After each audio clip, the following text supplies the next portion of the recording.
Alright guys, today I'm going to be showing you how to install a Fumoto oil drain valve on your car. Today in particular we're working with my 2014 Subaru Legacy, so stay tuned.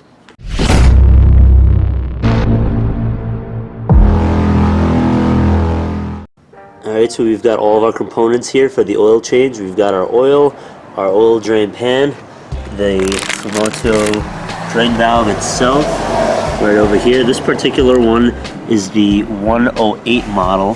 That's F108 right over there. So that basically means that it doesn't have any extension here. Normally it'd be like a little bit of an extender coming out over here. Excuse my voice, I'm a little sick. And our oil filter. And normally I jack up the car for this, but I think I might be able to get under there. Oh, and we also have our handy dandy gloves.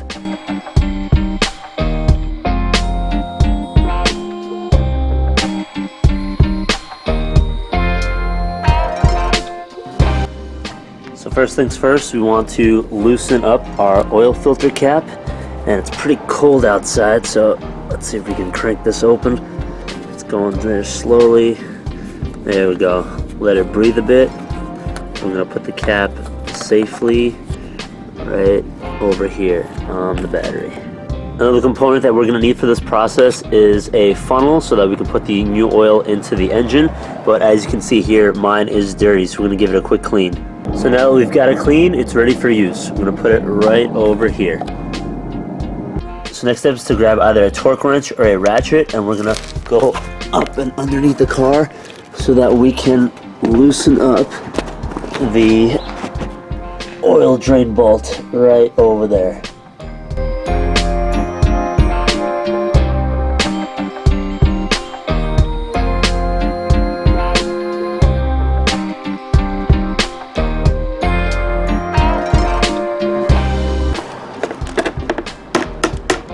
Alright, so as you guys can see, the oil is draining out over here into the pan. Let you get a better look of it right there. And I just kind of let the oil drain plug drop into the oil drain pan because we're going to be installing the Fumoto now, so we don't really need that anymore. So now that the old oil has pretty much come down to a trickle, we're going to wipe off that excess that's surrounding the opening right there, and we're going to install our new drain valve. Alright boys and girls, so there you have it. I have the drain valve on right there, and I gave it a little test just now, so I opened it up to see if any more of that old oil would flow out, and a bit of it did. So now it's closed and none of it's flowing out, so that seems to be good. I tightened it there pretty well. I know that one thing for this, you really don't want to over tighten it, or else you could strip the bolt or mess up the washer that comes with it. But it looks pretty good. So now I'm going to start pouring in the new oil and see if anything starts to leak out.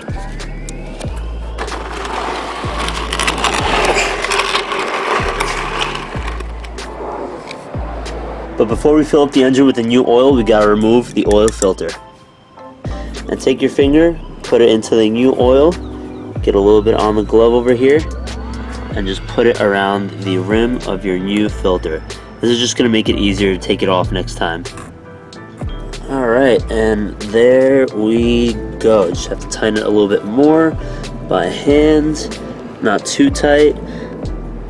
That should be just about right. It's pretty snug right there. And now we're going to fill up the engine with our new oil that we have right here.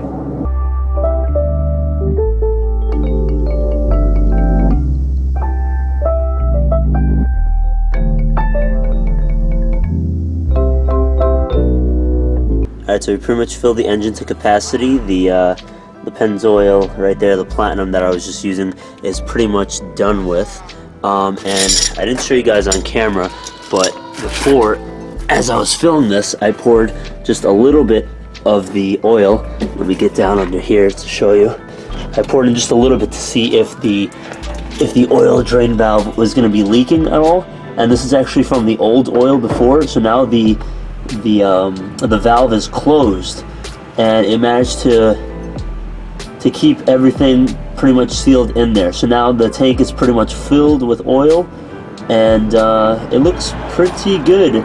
So you have that silver little tab right there, and all you have to do now, anytime I'm gonna change out my oil, I just have to pull that down, and it makes oil changing that much easier. Now we're going to start up the engine a bit, let it run, let all the oil circulate through the motor, and we're going to give it a couple of revs too. And I'm also going to be checking the levels over here with my dipstick just to see if I filled it up to where it's supposed to be.